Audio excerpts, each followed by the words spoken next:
ತಾಲೂಕಿನ ಐತಿಹಾಸಿಕ ಧಾರ್ಮಿಕ ಕ್ಷೇತ್ರ ನಂದಿ ಗ್ರಾಮದ ಭೋಗನಂದೀಶ್ವರ ದೇವಸ್ಥಾನದ ರಥೋತ್ಸವ ಇದೇ ತಿಂಗಳ 16ರಂದು ನಡೆಯಲಿದ್ದು, ಭಕ್ತರಿಗೆ ಸುಗಮವಾಗಿ ತಲುಪಲು ಅನುಕೂಲವಾಗುವಂತೆ ನಗರದ 3 ಭಾಗಗಳಿಂದ ನಂದಿ ಗ್ರಾಮಕ್ಕೆ ಉಚಿತ ಆಟೋ ಸಾರಿಗೆ ಸೌಲಭ್ಯವನ್ನು ಕಲ್ಪಿಸಲಾಗಿದೆ ಎಂದು ಶ್ರೀ ಹರಿಕೃಷ್ಣ ಫೌಂಡೇಶನ್ ಅಧ್ಯಕ್ಷ ಹಾಗೂ ಸಮಾಜ ಸೇವಕ ಬಿಜೆಪಿ ಯುವ ಮುಖಂಡ ಆನೆಮಡುಗು ಹರೀಶ್ ರೆಡ್ಡಿ ತಿಳಿಸಿದ್ದಾರೆ. ಗುರುವಾರ ನಗರದ ಪತ್ರಕರ್ತರ ಭವನದಲ್ಲಿ ಮಹಾಶಿವರಾತ್ರಿ ಹಾಗೂ ನಂದಿ ಜಾತ್ರೆ ಅಂಗವಾಗಿ ಉಚಿತ ಆಟೋ ಸೇವೆ ಕುರಿತು ಆಯೋಜಿಸಿದ್ದ ಸುದ್ದಿಗೋಷ್ಠಿಯಲ್ಲಿ ಮಾತನಾಡಿದ ಅವರು, ರಾಜ್ಯದಲ್ಲೇ ಪ್ರಸಿದ್ಧ ಧಾರ್ಮಿಕ ಕ್ಷೇತ್ರವಾದ ಭೋಗನಂದೀಶ್ವರ ರಥೋತ್ಸವ ಪ್ರತಿ ವರ್ಷ ಭಕ್ತಿ ಭಾವದಿಂದ ನಡೆಯುತ್ತದೆ.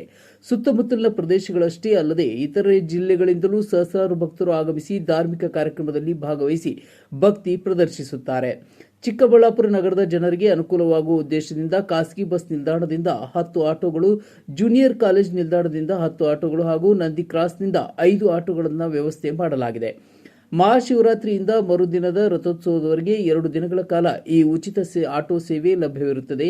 ಶಿವರಾತ್ರಿ ದಿನ ಸಂಜೆ 6 ಗಂಟೆಯಿಂದ ರಾತ್ರಿ 11 ಗಂಟೆಯವರೆಗೆ ಹಾಗೂ ಮರುದಿನ ಜಾತ್ರಾ ಮಹೋತ್ಸವದಂದು ಬೆಳಗ್ಗೆ 6 ಗಂಟೆಯಿಂದ ರಾತ್ರಿ 10 ಗಂಟೆಯವರೆಗೆ ಆಟೋ ಸೌಲಭ್ಯವಿರುತ್ತದೆ ಎಂದು ಮಾಹಿತಿ ನೀಡಿದರು. ಶುಭಾಶಯಗಳು. ದಿನಾಂಕ 15/2/2026 ಮತ್ತು ದಿನಾಂಕ 16/2/2026 ಚಿಕ್ಕಬಳ್ಳಾಪುರ ಕ್ಷೇತ್ರದಾದ್ಯಂತ ಚಿಕ್ಕಬಳ್ಳಾಪುರ ಜಿಲ್ಲೆಯಾದ್ಯಂತ ಶ್ರೀ ಕ್ಷೇತ್ರ ಭೋಗನಂದೀಶ್ವರಕ್ಕೆ ಬರುವ ಸಮಸ್ತ ನಾಡಿನ ಭಕ್ತರಿಗೆ ಉಚಿತ ಆಟೋ ಸೇವೆಗಳನ್ನು ನಮ್ಮ ಶ್ರೀ ಹರಿಕೃಷ್ಣ ಫೌಂಡೇಶನ್ ವತಿಯಿಂದ ಹಮ್ಮಿಕೊಳ್ಳಲಾಗಿದೆ. ಈ ಭಕ್ತಾದಿಗಳು ಈ ಸದುಪಯೋಗಪಡಿಸಿಕೊಳ್ಬೇಕು. ಭಕ್ತಾದಿಗಳು ಈ ಕಾರ್ಯಕ್ರಮವನ್ನು ಸದುಪಯೋಗಪಡಿಸಿಕೊಂಡು ಎಲ್ಲರೂ ಕೂಡ ಶಿವನ ಕೃಪೆಗೆ ಪಾತ್ರರಾಗಬೇಕಂತ ನಾನು ತಮ್ಮ ಮೂಲಕ ಒಂದು ಮನವಿಯನ್ನು ಕೂಡ ಮಾಡ್ತಾಯಿದ್ದೀನಿ.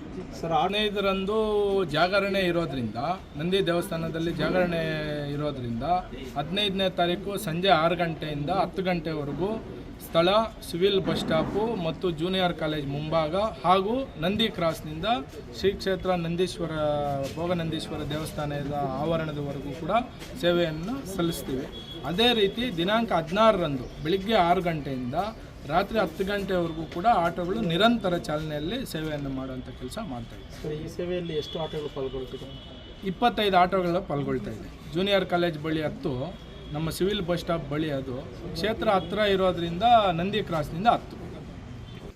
ಶಿವನು ಸತ್ಯ, ನ್ಯಾಯ ಮತ್ತು ನಿರ್ಭಯತೆಯ ಪ್ರತೀಕ. ಸಂಕಷ್ಟದ ಸಂದರ್ಭದಲ್ಲಿಯೂ ಶಾಂತವಾಗಿರಲು ಮತ್ತು ಎಲ್ಲರ ಮೇಲೂ ಕರುಣೆ ತೋರಿಸಲು ಶಿವನ ಆದರ್ಶಗಳು ನಮಗೆ ಪಾಠ ಕಲಿಸುತ್ತವೆ. ಸಮಾಜದ ಕಲ್ಯಾಣ ಮತ್ತು ಸೌಹಾರ್ದತೆಗೆ ಶಿವನ ಸಂದೇಶಗಳು ಪ್ರೇರಣೆಯಾಗಿವೆ. ನಿಜವಾದ ದೈವಭಕ್ತಿ ಎಂದರೆ ಮಾನವ ಸೇವೆ. ಆ ನಿಟ್ಟಿನಲ್ಲಿ ನಂದಿ ರಥೋತ್ಸವ ಅಂಗವಾಗಿ ಜನಸೇವೆಯ ರೂಪದಲ್ಲಿ ನನ್ನ ಅಳಿಲು ಸೇವೆಯನ್ನು ಸಲ್ಲಿಸುತ್ತಿದ್ದೇನೆ ಎಂದು ಹರೀಶ್ ರೆಡ್ಡಿ ಹೇಳಿದರು. ಸುದ್ದಿಗೋಷ್ಠಿಯಲ್ಲಿ ಮುರಳಿ, ಕೇಶವರೆಡ್ಡಿ, ವಿನಯ್, ನಾಗಾರ್ಜುನ್ ಸೇರಿದಂತೆ ಇತರರು ಉಪಸ್ಥಿತರಿದ್ದರು.